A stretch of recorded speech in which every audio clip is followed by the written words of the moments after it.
Welcome to సాక్ష్యం TV. ముందుగా headlines చూద్దాం. తాడేపల్లిలోని వైసీపీ కార్యాలయంలో జగన్ మీడియా సమావేశం. అసెంబ్లీలో ప్రతిపక్షం మాటలు వినే పరిస్థితి లేదని ఆగ్రహం. అందుకే మీడియా ముందుకు వచ్చామన్న మాజీ సీఎం. ప్రభుత్వం ప్రవేశపెట్టిన 2 బడ్జెట్లోనూ మోసం తప్ప ఏమీ లేదని ఎద్దేవా. ఇప్పటివరకు చంద్రబాబు ఇచ్చింది బోడి సున్నా అంటూ విమర్శ. నకిరేకల్ ఎమ్మెల్యేకు అసభ్య చిత్రాలతో వీడియో కాల్స్ చేసిన సైబర్ నేరగాలు. ఎమ్మెల్యేను డబ్బు డిమాండ్ చేసిన సైబర్ నేరగాలు. ఈ ఘటనపై పోలీసులకు ఫిర్యాదు చేసిన ఎమ్మెల్యే. మధ్యప్రదేశ్ నుంచి ఈ వీడియో కాల్ వచ్చినట్లు గుర్తించిన పోలీసులు.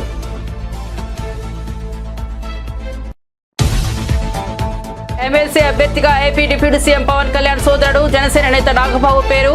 జనసేన అధినేత పవన్ ఖరారు. నామినేషన్ వేయాలని నాగబాబుకు ఆయన సమాచారం.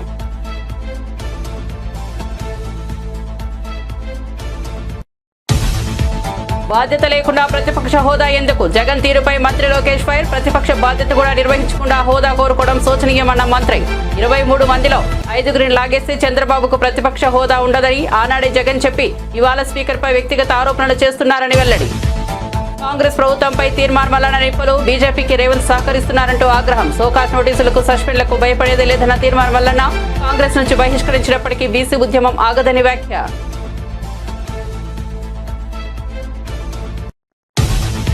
గాయని కల్పన వ్యవహారంపై స్పందించిన కూతురు. ఒత్తిడి కారణంగానే తన తల్లి నిద్ర మాత్రలు అధికంగా తీసుకుందని వెల్లడి. తన తల్లి ఆత్మహత్య యత్నం చేయలేదని స్పష్టీకరణ. తప్పుడు కథనాలు సృష్టించవద్దని విజ్ఞప్తి.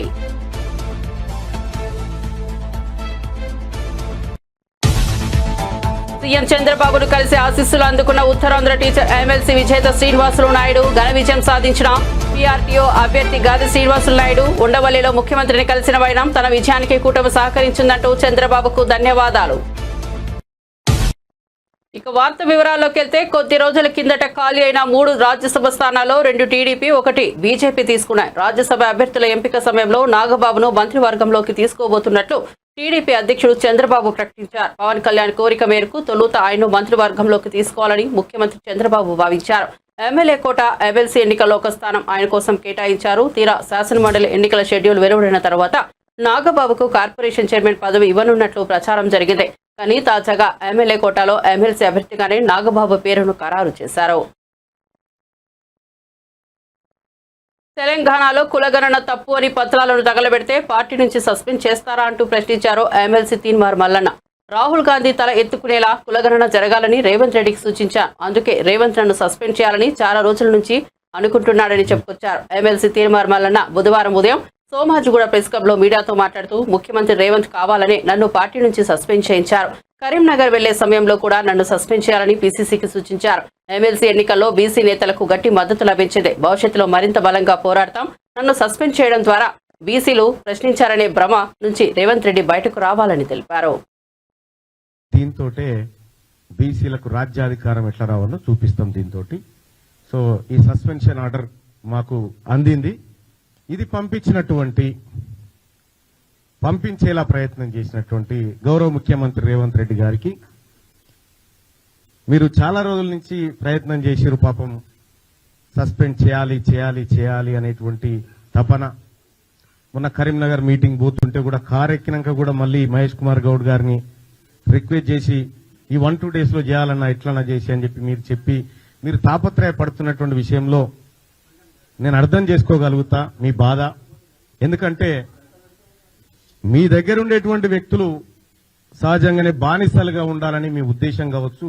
అది సహజంగానే మీరు కోరుకుంటారు. కానీ తీన్మార్ మల్లన్న విషయంలో కోరుకోవడమే మీరు చేసిన పొరపాటు. ఇక్కడ సస్పెన్షన్ అనేది తీన్మార్ మల్లన్న కాంగ్రెస్ పార్టీకి సంబంధించినటువంటి దానిపైన నాకు ఏ ఇబ్బంది లేదు. అది నా వ్యక్తిగతమైనటువంటి అంశం. కానీ ఫస్ట్ ఆఫ్ ఆల్ మీడియా మిత్రులకు తెలియజేయాల్సింది ఏంటంటే, దాని గురించి సందర్భం వచ్చినప్పుడల్లా మాట్లాడతా. కానీ ఇవాళ తెలంగాణ రాష్ట్రంలో 3 ఎమ్మెల్సీ స్థానాలకు ఎన్నికలు జరుగుతూ ఉన్నాయి. ఈ ఎమ్మెల్సీ ఎన్నికల్లో బీసీ అభ్యర్థులను మరింత ఉత్సాహపరిచే విధంగా ఓటింగ్ లో పాల్గొన్నటువంటి బీసీ వాదులకు, సంఘాలకు, మేధావులకు, టీచర్లకు, పట్టభద్రులకు అందరికీ శిరస్సు వంచి నమస్కారం చేస్తా ఉన్నాం. మేమంతా మీరిచ్చినటువంటి బూస్టింగ్ ఇది మామూలు బూస్టింగ్ కాదు. మాకు రేపు భవిష్యత్ తరాల్లో అది ఖచ్చితంగా మంచి రూపంలో ముందుకు పోతుంది. ఇక చాలా రోజుల నుంచి చాలా మంది మీడియా మిత్రులు అడుగుతా ఉన్నారు, ఏమైంది మల్లన్న, సస్పెన్షన్ ఆర్డర్ వచ్చింది, మీరు స్పందించరా, ఎప్పుడు స్పందిస్తారనేటువంటి మాట చాలా మంది మిత్రులు, మా సోదరులు కూడా చాలా మంది ఫోన్ చేసి అడగడం జరిగింది. క్లియర్ గా స్పందించాలని అనుకున్నా, అందరి సమక్షంలో స్పందించాలనుకున్నా. దానికోసమే ఇవాళ మీ అందరిని ఇక్కడికి రమ్మని ఆహ్వానించడం జరిగింది. వచ్చి ఈ కార్యక్రమాన్ని కవర్ చేస్తున్నందుకు మరొకసారి ధన్యవాదాలు తెలియజేసుకుంటూనే, ఇక గౌరవ ముఖ్యమంత్రి రేవంత్ రెడ్డి గారు నన్ను కాంగ్రెస్ పార్టీ నుంచి బయటికి పంపించడం ద్వారా ఏదో జరిగిపోతుంది, ఇక బీసీ ఉద్యమం ఆగిపోతుంది, బీసీలు ఇంకెవరు మాట్లాడరు అనేటువంటి భ్రమలు మీకేమన్నా ఉంటే తొలగించుకోరవి. చంద్రబాబు ఇప్పుడు మోసం తప్ప ఏమీ చేయడం లేదని వైసీపీ అధినేత మాజీ సీఎం వైఎస్ జగన్ ధ్వజమెత్తారు. తాడేపల్లిలోని తమ పార్టీ కార్యాలయంలో ఆయన మీడియా సమావేశం నిర్వహించారు. ఈ సందర్భంగా వైఎస్ జగన్ మాట్లాడుతూ అసెంబ్లీలో ప్రతిపక్షం మాటలు వినే పరిస్థితి లేదన్నారు. అందుకే మీడియా ముందుకు వచ్చామని తెలిపారు. చంద్రబాబు నేతృత్వంలోని కూటమి ప్రభుత్వం 2 బడ్జెట్లు ప్రవేశపెట్టింది. ఇప్పటి వరకు ప్రవేశపెట్టిన 2 బడ్జెట్లోనూ మోసం తప్ప ఏమీ లేదు. దత్తపుత్రుడితో కలిసి మేనిఫెస్టో విడుదల చేశారు. మేనిఫెస్టో హామీలపై అడిగితే వారి నుంచి సమాధానం రావడం లేదు. ఎన్నికలప్పుడు సూపర్ 6, సూపర్ 7 అంటూ ఊదరగొట్టారు. ప్రతి ఇంటికి బాండ్లు కూడా పంచారు. ఇప్పటి వరకు చంద్రబాబు ఇచ్చింది మాత్రం బోడి సున్నా అని జగన్ ఆరోపించారు. ఇవన్నీ కూడా ప్రతి ఇంటికి కూడా పంచడం జరిగింది. అధికారంలోకి వచ్చిన తర్వాత 2వ బడ్జెట్ ఈరోజు ప్రవేశపెట్టారు. మొదటి ఏడాది అయితే టోటల్గా కేటాయింపులు చూస్తేనే అరకొర, అది కూడా బడ్జెట్ వరకే. ఇచ్చింది ఎంత అని చూస్తే ఓ పెద్ద బోర్డు సున్నా కనిపిస్తుంది. ఇది చంద్రబాబు నాయుడు గారి బడ్జెట్ ప్రజెంటేషన్. ఇక 2వ ఏడాది బడ్జెట్ కూడా ఇంచుమించు అదే పోలికలే కనిపిస్తూ ఉన్నాయి. ఈ సూపర్ 6, ఈ సూపర్ 7 గురించి మాట్లాడదాం. మొట్టమొదటిగా, ఎందుకంటే ప్రధానమైన హామీలు కదా ఇవన్నీ. ఈ ప్రధానమైన హామీలకు పరిస్థితి ఏమిటి అని చెప్పి చూస్తే, మొదటిది యువతకు సంబంధించిన, ఉద్యోగాలకు సంబంధించిన చంద్రబాబు నాయుడు గారు చెప్పిన హామీ. తను చెప్పినాడు, సూపర్ 6 అన్నాడు, సూపర్ 7 అన్నాడు, నిరుద్యోగులందరికీ కూడా 3,000 రూపాయలు నిరుద్యోగ భృతి అన్నాడు. చంద్రబాబు నాయుడు ఇచ్చిన హామీ 20 లక్షల ఉద్యోగాలు వచ్చేదాకా 3,000 రూపాయలు నిరుద్యోగ భృతి అని చెప్పి చెప్పుకొచ్చాడు. ఆశ్చర్యం ఏమిటి అంటే, గత ఏడాది బడ్జెట్లో చూస్తే, గత ఏడాది బడ్జెట్లో కూడా ఆ నిరుద్యోగ భృతి 20 లక్షల మందికి ఇంటూ 3,000 రూపాయలు అంటే దాదాపుగా 7,200 కోట్లు. దీనికి సంబంధించిన ప్రస్తావన అసలు పెట్టలేదు. నేరేడు సంవత్సరం, ఈ సంవత్సరం బడ్జెట్లో ఏమైనా పెట్టాడనంటే అది లేదు. పరిస్థితి గమనిస్తే రాష్ట్ర అసెంబ్లీలో గవర్నర్ గారి చేత ఇచ్చే స్పీచ్లో ఏకంగా గవర్నర్ గారి ప్రసంగానికి సంబంధించిన వర్షన్ తెలుగు కాపీస్ అన్నీ కూడా ప్రతి శాసనసభ్యుడికి కౌన్సిల్ సభ్యులందరికీ కూడా బుక్స్ కూడా పంపిణీ చేసి, మళ్ళా అర్థం కాదేమో ప్రజలకు అని చెప్పి వాళ్ళు ఇచ్చిన దాంట్లో చూస్తే 4 లక్షల ఉద్యోగాలు ఇప్పటికే ఇచ్చేసాము. ఆల్రెడీ 4 లక్షల ఉద్యోగాలు ఈ 9 నెలల కాలంలోనే, 4 లక్షల ఉద్యోగాలు 9-10 నెలల కాలంలోనే 4 లక్షల ఉద్యోగాలు ఆల్రెడీ ఇచ్చేసాము అని చెప్పి ఏకంగా బుక్కుల ద్వారా ప్రింట్ కొట్టి మరీ సర్క్యులేట్ చేశారు. ఒకసారి చూపించండి అమ్మా ఒకసారి. ఇది గవర్నర్ గారి ప్రసంగానికి సంబంధించిన కాపీ. సోషియో ఎకనామిక్ సర్వే అంటే 2వ బడ్జెట్తో పాటు వీళ్ళు ప్రవేశపెట్టిన సోషియో ఎకనామిక్ సర్వే, 2వ సోషియో ఎకనామిక్ సర్వే 2024-25కి సంబంధించి. 2024-25లో ఏకంగా ఎంఎస్ఎంఈ మాజీ మంత్రి హరీష్ రావు రంగనాయక సాగర్ ప్రాజెక్టును సందర్శించారు. ఈ సందర్భంగా కాళేశ్వరం పంప్ హౌస్ల ద్వారా రంగనాయక సాగర్లోకి నీటిని విడుదల చేసినందుకు నీటిపారుదల శాఖ మంత్రి ఉత్తమ్ కుమార్ రెడ్డికి ధన్యవాదాలు తెలిపారు. ఈ నీటి విడుదలతో సిద్దిపేట నియోజకవర్గంలో 50,000 ఎకరాల పంటలకు సాగునీరు అందుబాటులోకి వచ్చింది. హరీష్ రావు ఇటీవల ఉత్తమ్ కుమార్ రెడ్డికి లేఖ రాసి ఫోన్ ద్వారా సంప్రదించి ఎండిపోతున్న పంటలకు నీటి అవసరాన్ని తెలియజేశారు. దీనికి స్పందించి ఉత్తమ్ కుమార్ రెడ్డి రంగనాయక సాగర్లోకి నీటిని విడుదల చేయించారు. ముఖ్యంగా సిద్దిపేట నియోజకవర్గంలో 50,000 ఎకరాల్లో వరి పంట కాళేశ్వరం ప్రాజెక్ట్ కింద సాగవుతా ఉంది. అయితే పంట పొట్టకొచ్చే సమయంలో రంగనాయక సాగర్ రిజర్వాయర్లో నీటి లభ్యత తగ్గింది. మరి పైనుంచి 1 టీఎంసీని పంపు చేసి పంటలు కాపాడాలని మేము ప్రభుత్వాన్ని కోరాం. దానిపైన స్పందించి ఈరోజు అనంతగిరి రిజర్వాయర్ నుంచి 1 టీఎంసీ నీళ్లను రంగనాయక సాగర్ రిజర్వాయర్లోకి పంపు చేస్తున్నందుకు మరి మా లేఖపై స్పందించినందుకు ఉత్తమ్ కుమార్ రెడ్డి గారికి ధన్యవాదాలు తెలియజేస్తూ ఈరోజు ఒక విషయంలో ప్రభుత్వం కళ్ళు తెరవాలి. అంటే గత ప్రభుత్వం చేసిన మంచి పనులను తుడిచిపెట్టాలనో ఆ పనులను పక్కకు పెట్టాలనే ప్రయత్నంతో ప్రజలకు నష్టం చేయొద్దని నేను ప్రభుత్వాన్ని కోరుతా ఉన్నా. ఈరోజు ఎస్ఆర్ఎస్పీ స్టేజ్ 2 కింద అటు తుంగతుర్తి గాని, సూర్యాపేట గాని, కోదాడ గాని, అదేవిధంగా ఎస్ఆర్ఎస్పీ ప్రాజెక్టులో భాగంగా భూపాలపల్లిలో గాని చాలా చోట్ల పంటలు ఎండిపోతా ఉన్నాయి.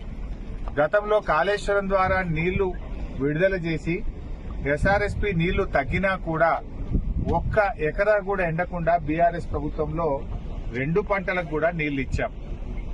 ఇలా కాళేశ్వరం ప్రాజెక్ట్ అంటే 3 బ్యారేజీలు, 15 రిజర్వాయర్లు, 19 సబ్స్టేషన్లు, 20 కిలోమీటర్ గ్రావిటీ కెనాలు, 98 కిలోమీటర్ల ప్రెషర్ మెయిన్ పైప్ లైను, 530 మీటర్ల ఎత్తు లిఫ్టు, 141 టీఎంసీల రిజర్వాయర్ల సామర్థ్యం. ఎమ్మెల్యే వేముల వీరేశం సైబర్ మోసం నుంచి త్రుటిలో బయటపడ్డారు. ఇటీవల సైబర్ నేరగాళ్లు ఆయనను నగ్న వీడియో కాల్ చేశారు. దానిని స్క్రీన్ రికార్డింగ్ చేసి ఎమ్మెల్యే నెంబర్కు పంపించి బెదిరింపులకు దిగారు. డబ్బులు ఇవ్వకుంటే వీడియోను సోషల్ మీడియాలో పోస్ట్ చేస్తామంటూ బెదిరించారు. సైబర్ మోసగాళ్ల పన్నాగాన్ని పసిగట్టిన ఎమ్మెల్యే వీరేశం వెంటనే నకరికల్ పోలీసులకు ఫిర్యాదు చేశారు. పోలీసులకు ఫిర్యాదు చేసిన అనంతరం వీరేశం మీడియాతో మాట్లాడుతూ సైబర్ ఘటనలపై ప్రజలు అప్రమత్తంగా ఉండాలని సూచించారు. వీడియో కాల్స్ రావటం, మెసేజ్లు రావటం, తర్వాత డబ్బులు డిమాండ్ చేయటం అనేటువంటిది జరిగింది. నేను పోలీసు వాళ్ళకి ఎందుకు రిపోర్ట్ చేసిందంటే, రాష్ట్రంలో ఉండేటువంటి ఏ వ్యక్తికైనా ఇట్లాంటి ఫోన్లు వచ్చినప్పుడు మీరు అప్రమత్తమై రిప్లై ఇవ్వకుండా ఆ ఫోన్ మాట్లాడాలనేటువంటి ఉద్దేశంతో మీరు మాట్లాడుతూ వారు విసిరినటువంటి అంశాలలో మీరు తెలుసో తెలియకో అందులోకి వెళ్ళి బాధపడకుండా డబ్బులు పోగొట్టుకోకుండా అప్రమత్తంగా ఉంటూ సంబంధించినటువంటి మీ ఏరియాలో ఉండేటువంటి పోలీసు వాళ్లకు రిపోర్ట్ చేయాలని చెప్పేసి నేను విజ్ఞప్తి చేస్తాను. రాత్రి నాకు ఫోన్ కాల్ వచ్చి తర్వాత మెసేజ్ వచ్చిన తర్వాత నేను స్థానిక సిఐ గారికి ఈ నెంబర్ని ఫార్వర్డ్ చేసి ఇది ఎవరిది, ఎక్కడి నుంచి వస్తుంది, దీని వెనకాల ఉన్న ఉద్దేశాలు ఏంటి అనేటువంటిది నేను కనుక్కున్న తర్వాత ఇది మధ్యప్రదేశ్ నుంచి వస్తుంది, ఈ సైబర్ నేరగాళ్ల పని అని చెప్పినప్పుడు దీన్ని పాయింట్అవుట్ చేయాలి. నాకే కాదు ఎంతమందికి వస్తుందో చాలామంది బయటకు చెప్పుకోలేకపోవచ్చు. చాలామంది సైబర్ నేరగాళ్ల బారిన పడి తన కుటుంబాన్ని, ఆర్థిక స్థితిని నాశనం చేసుకునేటువంటి ఒక పరిస్థితి ఉంటుంది. కాబట్టి దీని నుంచి అవగాహన ఎట్లా ఉండాలనేటువంటి దానికోసమే మేము కంప్లైంట్ చేయడం జరిగింది. నియోజకవర్గంలో కానీ, జిల్లాలో కానీ, రాష్ట్రంలో కానీ ఎవరికి సైబర్ నేరగాళ్ళ నుంచి ఇట్లాంటి ఫోన్లు వచ్చినా, ఇట్లాంటి వీడియో కాల్స్ వచ్చినా అటెండ్ చేయొద్దు. అనుమానాస్పదమైనటువంటి కాల్ అయితే పోలీసులకు రిపోర్ట్ చేయాలని చెప్పేసి నేను విజ్ఞప్తి చేస్తాను. మా ప్రభుత్వం గౌరవ ముఖ్యమంత్రి రేవంత్ రెడ్డి గారి నాయకత్వంలో సైబర్ నేరాల్ని అరికట్టేటువంటి దాంట్లో చాలా కఠినంగా ఉన్నారు. చాలా కఠినమైనటువంటి పద్ధతుల్లో నిర్ణయాలు ఉన్నాయి. ఎవరు ఎంత పెద్దవాళ్ళైనా ఈ సైబర్ నేరాలకు పాల్పడేటువంటి వాళ్ళు ఎక్కడ దాగున్నా తీసుకొచ్చేసి చట్టపరంగా శిక్షించేటువంటి కార్యక్రమం తెలంగాణ ప్రభుత్వం చేస్తుంది.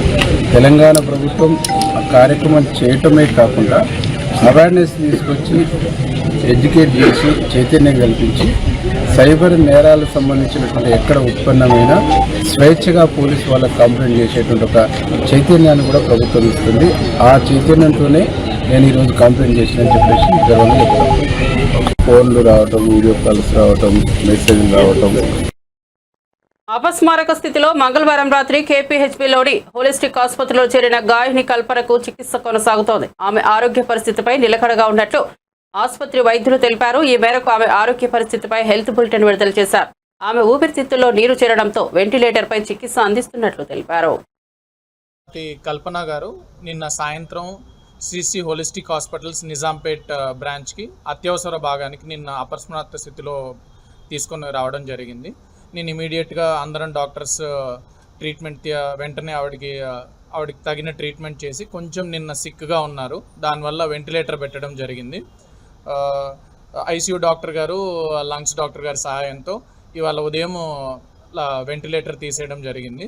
రైట్ నో ఇప్పుడు ఆక్సిజన్ మీద ఉన్నారండి, స్టేబుల్గానే ఉన్నారు. నెక్స్ట్ ప్రోగ్రెస్ చూడాలి. ప్రజెంట్ ఆవిడ ఆరోగ్యం నిలకడగా ఉందండి. మనం ఇంకొక 24 hours అబ్జర్వేషన్ చేయాలి. దాని తర్వాత మీకు చెప్తాం. ఈ లంగ్స్లోకి వాటర్ వచ్చాను దాన్ని అంత బాగానే, ప్రస్తుతానికి అంత బాగానే ఉంది. Thank you. శ్రీమతి కల్పన గారు నిన్న సాయంత్రం సిసి హోలిస్టిక్ హాస్పిటల్స్ నిజాంపేట్ బ్రాంచ్కి అత్యవసర భాగానికి నిన్న అపస్మారక స్థితిలో తీసుకొని రావడం జరిగింది. కల్పన ఆరోగ్య పరిస్థితిపై ఆమె కుమార్తె దయా మీడియాతో మాట్లాడారు. తన తల్లి ఆరోగ్యం నిలకడగా ఉందన్నారు. ఆమెది ఆత్మహత్య యత్నం కాదని చెప్పారు. అమ్మ ఆరోగ్యం నిలకడగా ఉంటే ఆమె సింగర్ మాత్రమే కాదు, ప్రస్తుతం LLB PhD కూడా చేస్తున్నారు. ఇటీవల ఇన్సోమ్నియాతో ఇబ్బంది పడ్డారు. వైద్యుల సూచన మేరకు ఆమె మాత్రలు తీసుకుంటున్నారు. ఒకంత ఎక్కువ మోతాదులో మందులు తీసుకోవడం వల్ల ఆమె అపస్మారక స్థితిలోకి వెళ్లారు. అంతేకాని ఆమె ఆత్మహత్య యత్నం చేయలేదు. దయచేసి తప్పుడు కథనాలు సృష్టించవద్దు. మా కుటుంబం అంతా సంతోషంగా ఉంది. నా తల్లిదండ్రులు ఆనందంగా జీవిస్తున్నారు. త్వరలోనే ఆమె తిరిగి ఇంటికి వస్తారని చెప్పారు. I'm Kalpana Raghavendra and Prasad Prabhakar's daughter. She's perfectly fine and happy and healthy now. My mama, she's a singer. She's doing her LLB and also doing her PhD. So Danvalla, she has insomnia. So to treat her insomnia, doctor had prescribed her a tablet and she had consumed that in an overdose. Like she had overdosed slightly. This is not a suicide attempt. It's just a slight overdose because of stress in like general life stress. Please do not manipulate any information. Our family is perfectly fine. My mom and dad are very much happy. I am happy. Everybody is perfectly fine in my family. Please manipulate say you do. Everything is perfect. And my mom, she'll be back in a few days. So thank you, that's all I have to say. This is not a suicide attempt. This is just a slight overdose from an insomnia tablet prescribed by the doctor. That's it. My mom is perfectly fine. She'll be back with all of you in a few days. That's all I have to say. Thank you very much. ఇటీవల జరిగిన MLC ఎన్నికల్లో Uttarandhra teachers ఎమ్మెల్సీగా విజయం సాధించిన గాది Srinivasulu Naidu CM చంద్రబాబును కలిశారు. ఈ సందర్భంగా ఎమ్మెల్సీ ఎన్నికల్లో తన విజయానికి అన్ని విధాలా సహకరించినందుకు సీఎం చంద్రబాబుకు ఆయన కృతజ్ఞతలు తెలిపారు. అనంతరం సీఎం ఎన్నికల్లో భారీ విజయం సాధించిన శ్రీనివాసులను అభినందించారు. అలాగే భవిష్యత్తులో అన్ని విధాలుగా ఉపాధ్యాయుల సమస్యలు పరిష్కారానికి సహకరిస్తామని హామీ ఇచ్చారు.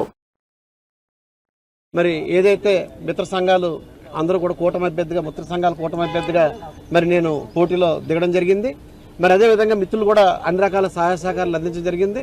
నన్ను గెలిపించినటువంటి ఉపాధ్యాయ, అధ్యాపక మిత్రులు, శ్రేయాభిలాషులు, సోదరులు అందరూ కూడా పేరు పేరున మీ ద్వారా నా ఉదయపూర్వక ధన్యవాదాలని తెలియజేసుకుంటూ, నా గెలుపు ద్వారా ఈ రాష్ట్రంలో ఉన్న ఉపాధ్యాయ లోకం అందరికీ కూడా మేలు చేయడానికి ప్రభుత్వానికి మరియు ఉపాధ్యాయ సంఘాలు, ఉపాధ్యాయ అధ్యాపకులకి మధ్య వారధిగా నేను కోఆర్డినేట్ చేసుకుని పనిచేసి ప్రతి సమస్య, అన్ని మేనేజ్మెంట్లో ఉన్నటువంటి ప్రతి సమస్యని కూడా పరిష్కారం చేసి మీ రుణం తీర్చుకుంటానని నా ఉపాధ్యాయ అధ్యాపక సోదరులకి సందర్భంగా మనవి చేసుకుంటూ, మరి గౌరవార్థం మరి ముఖ్యమంత్రి గారిని మరి ఈరోజు కలవడానికి మా మద్దతు ఇచ్చిన మిత్ర సంఘాలు మేము వచ్చి ఈరోజు వారిని కలవడం జరిగింది.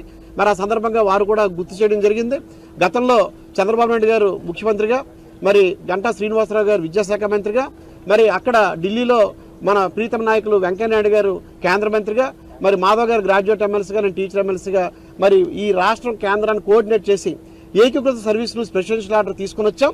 కానీ అది 2018లో అది రావడం, తర్వాత గవర్నమెంట్ మారడం, నేను ఎమ్మెల్సీగా లేకపోవడం, ఈ 6 సంవత్సరాలు కూడా అది ముందుకు వెళ్లకుండా ఎక్కడిదక్కడే ఆగిపోయింది. కాబట్టి దాని మీద ముఖ్యమంత్రి గారు స్వయంగా దాన్ని ప్రస్తావించారు.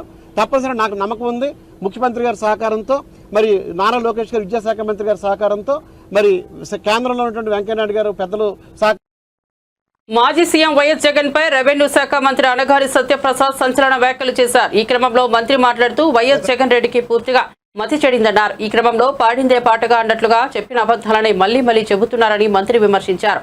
అయితే కూటమి ప్రభుత్వ ప్రజారంజక పాలనకు ఓర్వలేక విషం కక్కుతున్నారని మంత్రి అనగాని సత్యప్రసాద్ విమర్శించారు. ఈ క్రమంలో ఎన్డీఏ కూటమి ఎన్నికల సమయంలో ఇచ్చిన హామీలపై స్పెషల్ ఫోకస్ పెట్టిందని తెలిపారు. అధికారులను అడ్డు పెట్టుకుని అప్పుడు నాయకులు ఎలా భూ కబ్జాలు చేశారో చాలా కులంకషంగా అందరికీ తెలుసు అధ్యక్ష. దాంట్లో ముఖ్యంగా రీసర్వే ఏదైతే కేంద్ర ప్రభుత్వం గత 100 సంవత్సరాల ముందు చేసినటువంటి సర్వేని మళ్ళా డిజిటలైజ్ చేయాలనే లక్ష్యంతో ఒక అద్భుతమైన కార్యక్రమం చేసుకుని ఈ రాష్ట్ర ప్రభుత్వాలకు ఇచ్చింది అధ్యక్ష. దాంట్లో భాగంగా ఈ రీసర్వే అధ్యక్ష గత ప్రభుత్వంలో అధ్యక్ష 6688 గ్రామాల్లో అధ్యక్ష రీసర్వే చేశారు. గౌరవ సభ్యులు పుల్లారావు గారు చెప్పినట్టుగా ఏదైతే కాల పరిమితి 45 రోజులు ఉంటుందో అప్పీల్కి దాన్ని కుదించి 21 రోజులు చేసి తొందరగా సరిహద్దు రాళ్లలో వాళ్ళ బొమ్మలు వేసుకోవాలని చెప్పేసి ఒక ఆలోచనతో ఏదైతే పాస్బుక్లు ఇస్తా ఉన్నారో దాంట్లో రాజముద్ర కాకుండా వాళ్ళ ఫోటో వేసుకోవాలని తొందరపాటుతో అన్ని అవకతవకలు అన్ని ఇబ్బందులు పడే విధంగా చేశారు అధ్యక్ష. ఎన్నో రకాల ఇబ్బందులు గ్రహించి ఏదైతే వారి యొక్క ఈ ఫోటోలో వేసుకునే పిచ్చిని గ్రహించి గౌరవ ముఖ్యమంత్రి గారు ప్రమాణ స్వీకారం చేసిన తర్వాత ఏదైతే ల్యాండ్ టైటిలింగ్ యాక్ట్ రద్దు చేశారో దాని తర్వాత అధ్యక్ష రీసర్వే అయిన గ్రామాల్లో తప్పకుండా గ్రామ సభలు పెట్టి ఏదైతే ఇన్ని అర్జీలు వస్తా ఉన్నాయో దాదాపుగా 2,79,712 అధ్యక్ష అర్జీలు గౌరవ సభ్యులు 1,80,000 అని చెప్పారు. కాదు అధ్యక్ష 2,79,712 అర్జీలు వచ్చినాయి అధ్యక్ష మాకు గ్రామ సభలో. అధ్యక్ష 14/10/2024 నుంచి అధ్యక్ష 25/11/2024 దాకా మేము ఈ గ్రామ సభలు నిర్వహించాం అధ్యక్ష. ఈ వచ్చిన అర్జీల్లో అధ్యక్ష గౌరవ ముఖ్యమంత్రి గారు ఎప్పటికప్పుడు రివ్యూ చేయబట్టి 2,57,881 అర్జీలను పరిష్కరించాం అధ్యక్ష. ఇంకా 21,831 అర్జీలు పరిష్కరించాల్సి ఉంది అధ్యక్ష. దీంట్లో ముఖ్యంగా అధ్యక్ష విస్తీర్ణంలో వచ్చినటువంటి హెచ్చుతగ్గులు 99,000 వచ్చినాయి అధ్యక్ష. జాయింట్ ఎల్పిఎం ఏది చెప్పారో అవి 64,000 వచ్చినాయి అధ్యక్ష. రెవెన్యూ అంశాలంటే ముఖ్యంగా పేరు గాని వర్గీ అంటే ల్యాండ్ యొక్క క్లాసిఫికేషన్ మార్పులు గాని పేర్లు దిద్దుబాట్లు గాని అదే సరిహద్దుల్లో విస్తీర్ణంలో మార్పులు గాని ఇవన్నీ కూడా 1,16,000 వచ్చినాయి అధ్యక్ష. దాదాపుగా 90% భారతదేశాన్ని ఒక్క భాష ఆధిపత్యం కలిగిన దేశంగా మార్చే ప్రయత్నం జరుగుతోందని బీజేపీ నేతృత్వంలోని కేంద్ర ప్రభుత్వం ఇండియాను హిందీగా మార్చేందుకు చూస్తోందని మక్కల్ నీతి మయ్యం అధినేత ప్రముఖ నటుడు కమల్ హాసన్ ఆరోపించారు. భాషా వైవిధ్యాన్ని అణగదొక్కే విధంగా కేంద్రం విధానాలు రూపొందిస్తోందని, దేశంలోని మిగతా భాషలపై హిందీని రుద్దే ప్రయత్నం ఆమోదయోగ్యం కాదని ఆయన పేర్కొన్నారు. దేశానికి ఐక్యత అవసరమైతే భిన్నత్వాన్ని గౌరవించడం తప్ప ఒక భాషను బలవంతంగా రుద్దడం సరైన పద్ధతి కాదని కమల్ హాసన్ స్పష్టం చేశారు. ఇంతకు ముందు కూడా హిందీ భాషను బలవంతంగా రుద్దడంపై ఆయన తీవ్రంగా స్పందించారు. మరోసారి కేంద్రంపై విమర్శలు గుప్పించిన కమల్ వ్యాఖ్యలు దక్షిణాది రాష్ట్రాల్లో చర్చనీయాంశంగా మారాయి. భాషా వివాదం, ప్రత్యేకంగా హిందీ ప్రాధాన్యతపై కమల్ హాసన్ వ్యాఖ్యలు రాజకీయ దుమారం రేపే అవకాశం ఉండగా బీజేపీ దీనిపై ఎలా స్పందిస్తుందనేది ఆసక్తికరంగా మారింది. பாராளுமன்ற தொகுதி மறுசீரமைப்பு எனும் மக்கள் தொகை அடிப்படையிலான மறுசீரமைப்பு என்பது தமிழ்நாட்டிற்கு மட்டுமல்ல, ஆந்திரா, கர்நாடகா, கேரளா, பஞ்சாப், ஒடிசா, மேற்கு வங்கம், ஹிமாச்சல், உத்தரகண்ட், வடகிழக்கு மாநிலங்களும் பலத்த சேதத்தை ஏற்படுத்த வல்லது என்பதை உணர்ந்து அனைத்து கட்சி கூட்டத்திற்கு ஏற்பாடு செய்திருக்கும் மாண்புமிகு தமிழ்நாடு முதல்வர் திரு மு.க. ஸ்டாலின் அவர்களுக்கும் தமிழ்நாட்டின் பிற கட்சிகளையும் நான் மனதார பாராட்டுகிறேன். எந்த தேவையுமின்றி பாராளுமன்ற தொகுதி மறுசீரமைப்பு எனும் பேச்சை யார் கிளப்புகிறார்கள், எந்த நேரத்தில் பேசுகிறார்கள், எதற்காக பேசுகிறார்கள் என்பதும் கவனத்திற்குரியது. மாநிலங்கள் உரிமைகளில் தலையிடுவதும், வருடாந்திர பட்ஜெட்டில் தேர்தல் வரவிருக்கும் மாநிலங்களுக்கு மட்டுமே அதிக நிதி ஒதுக்குவதும், தமிழ்நாட்டிற்கான நியாயமான நிதி பகிர்வை மறுப்பதும், பேரிடர் காலங்களில் நமது கூக்குரலுக்கு செவி சாய்க்காததும், மும்மொழி கொள்கை எனும் பெயரில் ஹிந்தியை திணிப்பதும், எம் பேச்சை கேட்டால்தான் நிதி தருவேன் எனும் மிரட்டுவதும் ஒரு ஒன்றிய அரசின் செயலாக தெரியவில்லை. இன்றல்ல, நாளை அல்ல, எப்போதுமே பாராளுமன்ற உறுப்பினர்களின் எண்ணிக்கையில் எந்த மாற்றமும் கொண்டு வராமல் இருப்பதே ஜனநாயகத்தையும் கூட்டாட்சியையும் இந்தியாவின் பன்முகத்தன்மையும் காக்கும் என்பதே ஒரு இந்தியனாகவும் தமிழனாகவும் மக்கள் நீதி மையத்தின் சார்பாகவும் வலியுறுத்துகிறேன். వెంకటేష్ మహేష్ బాబు ప్రధాన పాత్రలో శ్రీకాంత్ అడ్డాల దర్శకత్వంలో తెరకెక్కిన చిత్రం సీతమ్మ వాకిట్లో సిరిమల్లె చెట్టు. దిల్ రాజు నిర్మాత 2013లో విడుదలైన ఈ చిత్రం తెలుగు ప్రేక్షకులను విశేషంగా ఆకట్టుకున్న విషయం తెలిసిందే. సుమారు 12 ఏళ్ల తర్వాత మార్చి 7న ఇది రిలీజ్ కానుంది. ఈ నేపథ్యంలోనే దిల్ రాజు తాజాగా ప్రెస్ మీట్ నిర్వహించారు. సినిమా కోసం ఇప్పటికే 10 థియేటర్లు ఫుల్ అయ్యాయని తెలిపారు. మంచి కంటెంట్ ఉంటే థియేటర్లో చూడడానికి ప్రేక్షకులు ఎప్పుడు ముందుంటారన్నారు. రీ రిలీజ్ పెడుతుంటే ఎంత ఇంట్రెస్ట్గా థియేటర్కి వస్తున్నారంటే, ఇప్పుడు హైదరాబాద్లో 10 థియేటర్లు వేస్తే ఆల్మోస్ట్ 10 థియేటర్లు ఫుల్ అయిపోయాయి. సో అంటే మేము నిర్మాతలుగా ఆలోచించుకోవాల్సింది, జనాలు థియేటర్కి రావట్లేదు అనేది ఒక స్టేట్మెంట్ ఎప్పుడు జరుగుతూ ఉంటుంది. ఓటీటీలో ఉంది అని. ఈరోజు సీతమ్మ వాకిట్లో సిరిమల్లె చెట్టు ఓటీటీలో ఉంది, ఆల్రెడీ చూసేశారు. అయినా ప్రేక్షకులు రావడానికి ఇంట్రెస్ట్ చూపిస్తున్నారంటే ఒక మంచి కాంటెంట్ మళ్ళీ వెళ్దామని వస్తున్నారు. అలాగే మహేష్ బాబు గారు అభిమానులు కావచ్చు, వెంకటేష్ గారు అభిమానులు కావచ్చు, థియేటర్కి వెళ్ళి ఈ సినిమాని ఒక ఆ బ్రదర్స్ మధ్య ఉన్న మూమెంట్స్ని ఎంజాయ్ చేద్దామని ఇన్ని థియేటర్లు ఫుల్ చేశారంటే చాలా హ్యాపీగా ఉంది. హ్యాపీ కంటే హ్యాపీనెస్తో పాటు నాకు ఐడియాలజీ, ఓహో అంటే మనం మంచి సినిమాలు తీయటానికే ఫైట్ చేయాలి, ప్రేక్షకులు థియేటర్కి వస్తారని రీ రిలీజులు కూడా ప్రూవ్ చేస్తున్నాయి. ఆ వారం రిలీజ్ అయిన వాళ్ళకే నొప్పి, తర్వాత కూడా పట్టించుకోరు. సినిమా ఫీల్డ్లో ఉన్న మా బ్యాగ్ అదొకటే, కలిస్తే చాలా మార్చుకుంటూ రావచ్చు. కలవడానికి ఏంటంటే ఎవ్రీ ఫ్రైడే వాళ్ళ పెయిన్, ఆ ఫ్రైడే సాటర్డే సండే అయిపోగానే మళ్ళీ మండే నుంచి కొత్త షూటింగ్ ఏంటి, కొత్త సినిమా ఏంటి, దాంట్లో పడిపోతారు. పక్కోడేమో ఈ సినిమా రిలీజ్ అయిందా, ఎలా ఉంది టాకు, ఇలా ఫ్రైడే సాటర్డే సండే, అరే హెచ్డీ ప్రింట్ వచ్చిందా, అయ్యో ఎట్లా మన సినిమాకి ఎట్లా, ఆ రోజు పడుకొని లేస్తే వాళ్ళు మర్చిపోతారు. దానికి ఒక ఉద్యమం కావాలంటే అందరు ఆ పెయిన్ అర్థం చేసుకొని, ఇప్పుడు అండర్ ప్రొడక్షన్లో ఉన్న ప్రొడ్యూసర్లు అందరూ స్పీడప్ అవ్వాలి. స్పీడప్ అయ్యి మార్చుకోవడానికి ఏం చేయాలి. మళ్ళీ ఇది మా పెయిన్, దిల్ రాజు ఒక్కరు కాదు, సినిమాలు తీసే ప్రతి నిర్మాత కూర్చొని చేసుకోవాల్సిన బాధ్యత. ఒక సినిమాకు డ్యామేజ్ అవుతే డబ్బు పోయేది ఓన్లీ ప్రొడ్యూసర్దే. ఆ ప్రొడ్యూసర్స్ ఎందుకు తేరుకోవట్లేదో అర్థం కావట్లేదు. హీరోకి ఎఫెక్ట్ అవ్వదు, డైరెక్టర్కి ఎఫెక్ట్ అవ్వదు, సినిమా రిలీజ్ అయ్యాక వాళ్ళ రెమ్యునరేషన్లకు ఎఫెక్ట్ అవ్వదు, నెక్స్ట్ సినిమాలకు వెళ్ళిపోతారు. డ్యామేజ్ జరుగుతుంది ఓన్లీ ప్రొడ్యూసర్. కానీ ఆ ప్రొడ్యూసర్లు ఎందుకు మేలుకోరు అర్థం కాదు. వాళ్ళు కదా, వాళ్ళ డబ్బు కదా, వచ్చి కూర్చొని ఏం చేద్దాం. అండర్ ప్రొడక్షన్లో ఉన్న ప్రతి ఒక్కళ్ళు రియలైజ్ అవ్వాలిగా. గేమ్ చేంజర్కి హెచ్డీ ప్రింట్ వచ్చింది, తండేల్కి హెచ్డీ ప్రింట్ వచ్చింది, రేపు మీ సినిమాలకు రాదా? కాబట్టి అండర్ ప్రొడక్షన్లో ప్రొడ్యూసర్స్, సినిమాలు మొదలు పెడదాం అనుకున్న ప్రొడ్యూసర్లు వచ్చి కూర్చొని దానికి ఒక రూట్ వేసుకోవాలి. లేకుంటే రేపు కుండకి అలాగో చిల్లులు పడ్డాయి, ఆ చిల్లులకి వెళ్ళి రేపు వాళ్ళకు అది ఎఫెక్టే. బులెటిన్ ముగించే ముందు హెడ్లైన్స్ మరోసారి చూద్దాం. తాడేపల్లిలోని వైసీపీ కార్యాలయంలో జగన్ మీడియా సమావేశం. అసెంబ్లీలో ప్రతిపక్షం మాటలు వినే పరిస్థితి లేదని ఆగ్రహం. అందుకే మీడియా ముందుకు వచ్చామన్న మాజీ సీఎం. ప్రభుత్వం ప్రవేశపెట్టిన 2 బడ్జెట్లోనూ మోసం తప్ప ఏమీ లేదని ఎద్దేవా. ఇప్పటివరకు చంద్రబాబు ఇచ్చింది బోడి సున్నా అంటూ విమర్శ. నకిరేకల ఎమ్మెల్యేకు అసభ్య చిత్రాలతో వీడియో కాల్స్ చేసిన సైబర్ నేరగాలు. ఎమ్మెల్యేను డబ్బు డిమాండ్ చేసిన సైబర్ నేరగాలు. ఈ ఘటనపై పోలీసులకు ఫిర్యాదు చేసిన ఎమ్మెల్యే. మధ్యప్రదేశ్ నుంచి ఈ వీడియో కాల్ వచ్చినట్లు గుర్తించిన పోలీసులు.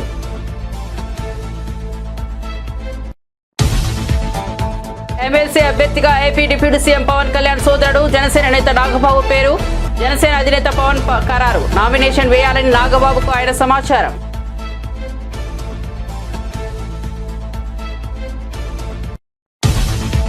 బాధ్యత లేకుండా ప్రతిపక్ష హోదా ఎందుకు? జగన్ తీరుపై మంత్రి లోకేష్ ఫైర్. ప్రతిపక్ష బాధ్యత కూడా నిర్వహించకుండా హోదా కోరుకోవడం శోచనీయమన్న మంత్రి. 23 మందిలో 5గురిని లాగేస్తే చంద్రబాబుకు ప్రతిపక్ష హోదా ఉండదని ఆనాడే జగన్ చెప్పి ఇవాళ స్పీకర్పై వ్యక్తిగత ఆరోపణలు చేస్తున్నారని వెల్లడి. కాంగ్రెస్ ప్రభుత్వంపై తీర్మార్ మల్లన్న నిప్పులు. బీజేపీకి రేవంత్ సహకరిస్తున్నారంటూ ఆగ్రహం. సోకాస్ నోటీసులకు, సస్పెండ్లకు భయపడేది లేదన్న తీర్మార్ మల్లన్న. కాంగ్రెస్ నుంచి బహిష్కరించినప్పటికీ బీసీ ఉద్యమం ఆగదని వ్యాఖ్య.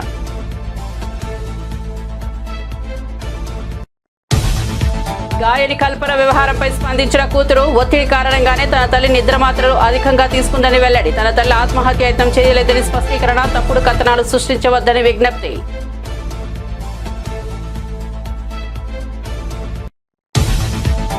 సీఎం చంద్రబాబును కలిసి ఆశీస్సులు అందుకున్న ఉత్తరాంధ్ర టీచర్ ఎమ్మెల్సీ విజేత శ్రీనివాసులు నాయుడు. ఘన విజయం సాధించిన పీఆర్టీఓ అభ్యర్థి గాది శ్రీనివాసులు నాయుడు. ఉండవల్లిలో ముఖ్యమంత్రిని కలిసిన వైనం. తన విజయానికి కూటమి సహకరించిందంటూ చంద్రబాబుకు ధన్యవాదాలు.